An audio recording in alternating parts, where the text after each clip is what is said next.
All right. Welcome in, everyone, to another deep dive on applied wisdom, literature for living better. And today we're going to be taking a look at something that might surprise you. It's a children's book. Oh, yeah. It's called What Do You Do with an Idea by Kobi Yamada. I love this book. Yeah, it's illustrated by Mae Besom. Yeah. And even though it's a picture book, it's for kids, the message it has about nurturing creativity, I think, really resonates deeply with anyone on a path of personal growth. Absolutely. So think of this as like a way to quickly grasp the core wisdom of the book and how it can inspire you to act on your own ideas. We're not going to go super deep on all the different theories today. Right. It's just going to be, It's like an overview. yeah, And it's simple and it's elegant. Often, the most profound truths are expressed in really accessible ways. totally. And this book is great for that. Absolutely. So the book starts with a child who encounters an idea. And they've drawn this idea. It's like a radiant golden egg wearing a crown. Right. It's cute. And I think it's brilliant the way that they visualized it, because it really does feel like that. When you get a brand new idea, even if it's like a small one, there is that preciousness to it. Yeah. Like a potential. Yeah. But the child's first reaction isn't like, yay, I got an idea. It's more like, what do I do with this? Yeah, exactly. It's that hesitation, isn't it? Like, Yeah. what is this thing? And what if I do something with it?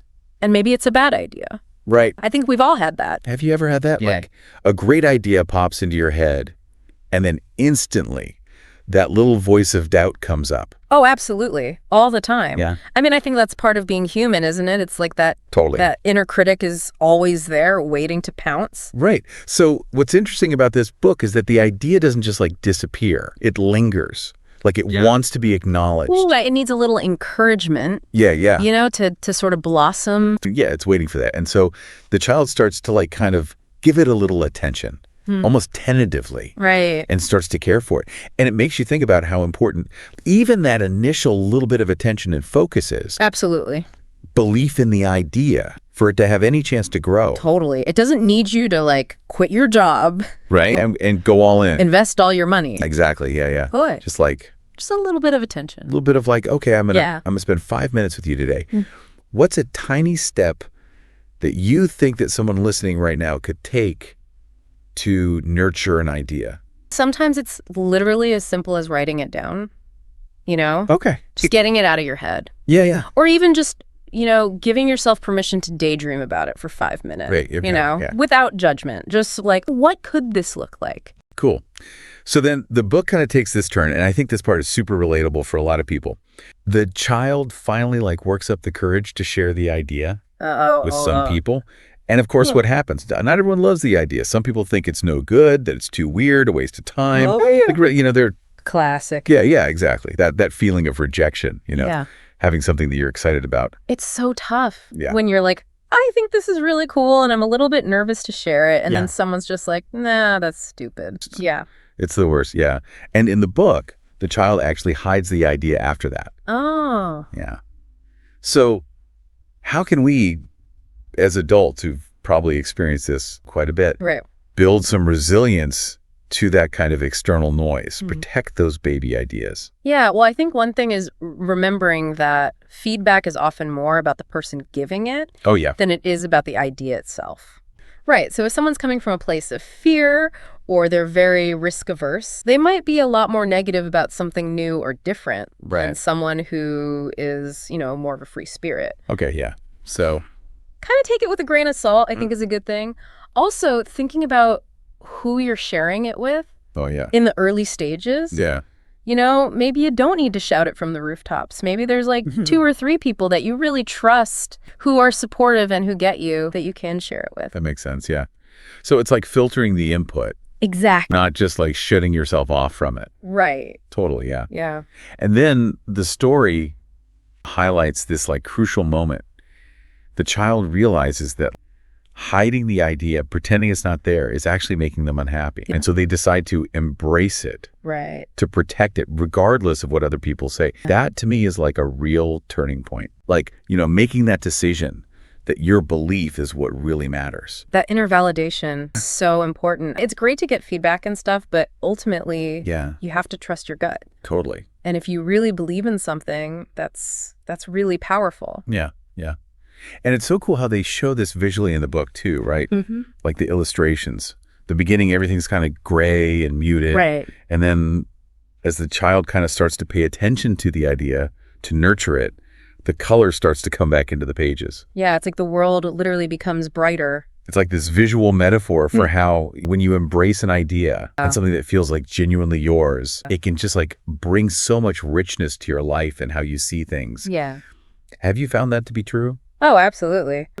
When I'm working on a project that I'm really excited about, Yeah. I just feel more energized, more alive, you know? Yeah. And it kind of spills over into other areas of my life too. Right. So it's not just about that one idea. Exactly. Kind of changes your whole perspective. And it makes you more open to other ideas and more creative in general, I think. That's awesome. That's really cool. And then as they continue to like nurture the idea, it grows. Literally, it starts to get bigger in the pictures. Right. And it becomes this like incredible force. And eventually it like takes flight, carries the child with it. It's so hopeful, isn't it? You know, it's like that idea can literally take you places. It's beautiful. And everything changes. Yeah. Like the whole world changes at the end.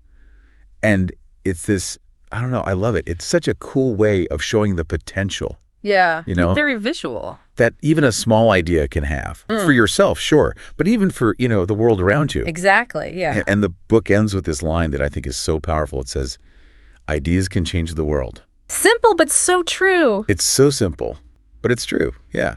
Okay, so let's like distill this down a little bit, right? Yeah. Like what can you actually do? So one thing the book makes super clear, nurturing is essential. Yeah. You've got to pay attention. Yeah. Like your ideas need attention and care. Totally. You can't just expect them to like magically come to fruition. Right, You exactly. have to tend to them. So think about an idea you've got. Yeah. You know, if you're listening right now, you've got one. I know you do. What's like one small concrete thing you could do this week? Yeah. Like to nurture it. Yeah, like maybe schedule in some time to do some research, Okay. you know, or to brainstorm. Oh, yeah. Just like, block out an hour in your calendar to just sit down and think about it. That's so good. Yeah. Okay. So you're nurturing it, Yeah. building on that. You're going to run into some doubts. Oh, yeah. It's going to happen For sure. internally and externally. So what's one way you can strengthen your resolve? I think sometimes it's helpful to go back to like why you were excited about the idea in the first place. Okay. You know, like what was it about it that sparked your interest? And reconnect with that. Yeah. And sometimes it's about breaking it down into smaller steps. Right. So it feels less overwhelming. Totally. Yeah. Like, what's one tiny thing I can do today Right. Exactly. to move this forward just a little bit? That's great. That's really great advice. And remember, the child's idea in the story was unique, and yours are too. Totally. Don't try to force it to be something it's not. What makes your idea distinct? Right. What's your unique perspective on this? Yeah. What can you bring to it that nobody else can? Absolutely. And then think about this. How could your idea, if you actually like took action on it, Yeah. potentially change things? Right.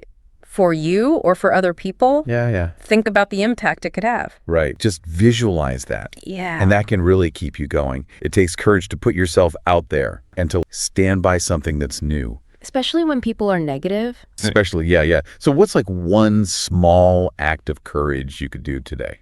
Yeah. I mean, maybe it's just telling one person that you trust, Okay. you know, about it. Yeah. Or like doing a little bit of research or Oh. sketching out an idea, just something small Totally. that moves it forward a little bit. That's awesome.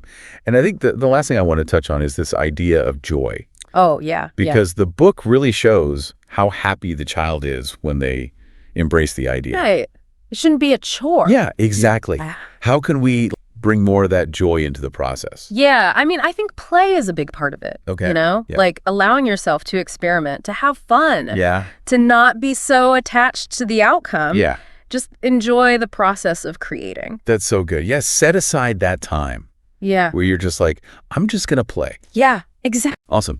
Okay, so wrapping this up, I think what do you do with an idea is just such a brilliant, simple, but profound reminder that our ideas, Yeah, absolutely. they really matter. And that little spark, you know, those sparks of thought we have, they really do hold huge potential. Yeah, they're worth paying attention to. Yeah. For sure. I hope this deep dive has given you some like food for thought, Yeah. some actionable steps you can take I hope so. to start nurturing your own creative sparks. Awesome. Thank you so much for joining us. This is Applied Wisdom, Literature for Living Better.